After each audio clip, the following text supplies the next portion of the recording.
सबसे पहले इंडस्ट्रीज तो बहुत सारी हैं इंडिया में जो कि अडॉप्ट कर सकती हैं अभी। आई थिंक फ्यू टॉप की इंडस्ट्रीज अगर कुछ नाम लिया जाए तो डायरेक्टली बहुत फर्क पड़ेगा इंडिया के ओवरऑल पोल्यूशन चेक पे, इकोसिस्टम पे, ग्रीन गोल्स पे। Number one of course steel production है। हम सब जानते हैं कि steel production one of the world's highest emitters of pollution होता है आज के टाइम पे। जो प्रोसेस होता है स्टील प्रोड्यूस करने का, बेसिकली एक ब्लास्ट फर्नेस में यूज होता है जिसमें coke as a reducing agent use में आता है। कोक प्योर कार्बन की तरह से ही होता है, वो खूब कार्बन डाइऑक्साइड प्रोड्यूस करता है at the time of steel production. यहीं पे अगर हम कोक की जगह रिप्लेस कर दें हाइड्रोजन से या ग्रीन हाइड्रोजन से, जिसकी बात हम अभी कर रहे हैं, तो by product is only water and iron. Iron फिर सीधा स्टील में यूज में होने लगता है। तो आप खुद ही देखें कि ह्यूज सेविंग्स होगी यहाँ पे इन टर्म्स ऑफ जो कार्बन प्रोड्यूस होता है, इतना जो एटमॉस्फेयर में जाता है वो सब बिल्कुल भी नहीं होगा। पानी as a by product can be use for a lot of other things also. So steel of course becomes the number one in such kind of a thing.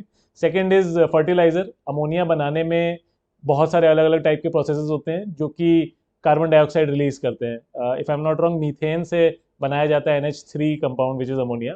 यही चीज़ अगर हाइड्रोजन से बनाई जाएगी तो again by product as such कुछ भी harmful नहीं होता है, there is no carbon dioxide.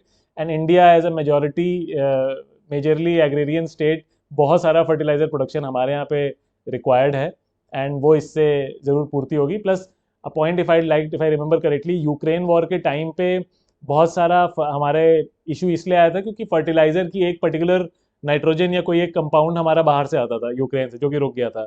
ये सब चीज़ें भी अगर इंडिया में हाइड्रोजन यूज़ करके बनाए तो it will prove to be very useful for domestic production of fertiliser.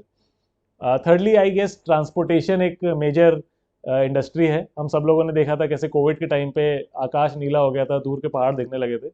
तो ये हुआ इसी वजह से था क्योंकि कार्बन डाइऑक्साइड कम प्रोड्यूस हो रहा था इन सभी व्हीकल से।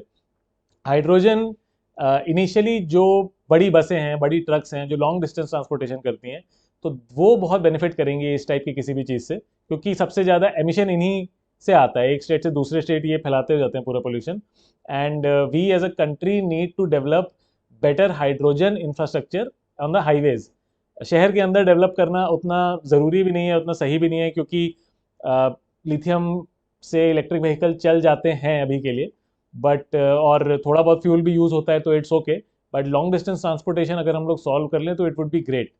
एंड आई नो यहाँ पे कई बार लोग क्वेश्चन करते हैं कि why not electric, why not lithium. तो है वही, आज के टाइम पे रियलिटी यही है कि लिथियम की mines world over are not controlled by India और very friendly countries. It is controlled by a lot of other countries जिनका वेस्टेड इंटरेस्ट है। मे बी इंडिया की सप्लाई कभी काट सकते हैं, मे बी रोक सकते हैं। तो जहाँ पे इंडिया कैपेबिलिटी ज़रूर डेवलप कर रहा है अपनी लिथियम को लेके कि फ्यूल सेल मैन्युफैक्चरिंग हमारे यहाँ स्टार्ट हो जाएगी, बट लिथियम माइन से जो कोर मटेरियल आता है that will again prove to be a major issue. One more industry I feel with greatly would benefit is power generation. Of course हम लोग अभी सोलर की फील्ड में हैं जिससे हमें डिस्ट्रीब्यूटेड जनरेशन का फ़ायदा दिख रहा है।